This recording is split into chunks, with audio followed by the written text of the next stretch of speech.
Hello everyone, welcome back to our channel. রান্নার জন্য হাতে যদি খুব কম সময় থাকে তাহলে চিংড়ি মাছের এই ছটপট রেসিপিটা একবার ট্রাই করে দেখতেই পারো। তার জন্য দেখো আমি এখানে 400 গ্রামের মতন চিংড়ি মাছ নিয়েছি। চিংড়ি মাছটাকে ভালোভাবে ধুয়ে পরিষ্কার করে নিয়েছি। 2 চামচ পোস্ত, 1 চামচ সর্ষে, 1 চামচ কালো সর্ষে, 1 চামচ সাদা সর্ষে নিয়েছি।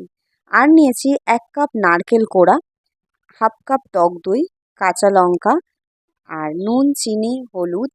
আর রান্নাটা সর্ষের তেলে করব।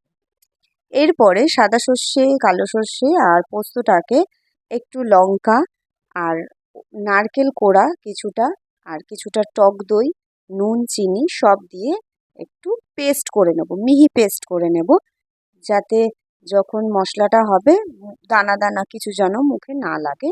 তার জন্য একটু ভালোভাবে পেস্ট করে নেব। এক্সট্রা করে জল দেওয়ার কিন্তু দরকার নেই, যথেষ্ট ওই টক দইয়ের জল আর নারকেল কোড়া দিয়ে হয়ে যাবে।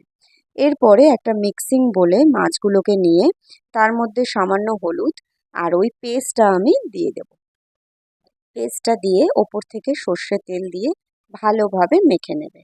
আর যে নারকেল কোড়াটা রয়েছে ওই বাদবাকি নারকেল কোড়াটা দিয়ে দেবে। নারকেল কোড়া মুখে পড়লে কিন্তু খুব ভালো একটা টেস্ট লাগে খেতে। ম্যারিনেট করেও তোমরা যদি বেশিক্ষণ রাখতে চাও রাখতে পারো, না হলে সঙ্গে সঙ্গেও রান্নাটা করে নিতে পারো।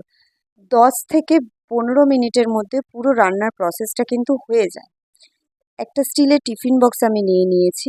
এর মধ্যে ওই ম্যারিনেট করা চিংড়ি মাছটা আমি দিয়ে দেব। ওপর থেকে একটু সর্ষের তেল দিয়ে আর কিছুটা কাঁচা লঙ্কা দিয়েছি। ঝালটা অবশ্যই তোমাদের টেস্ট অনুযায়ী দেবে।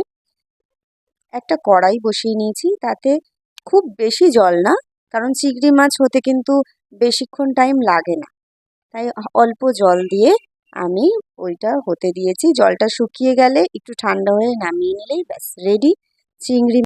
এই ঝটপট রেসিপি গরম ভাতের সাথে সত্যি খুব ভালো লাগে। বাড়িতে বানিয়ে একবার কমেন্ট করে আমাকে জানিও কেমন লাগলো। ভিডিওটি ভালো লাগলে লাইক, শেয়ার, সাবস্ক্রাইব করে আমার পাশে থেকো। Thank you.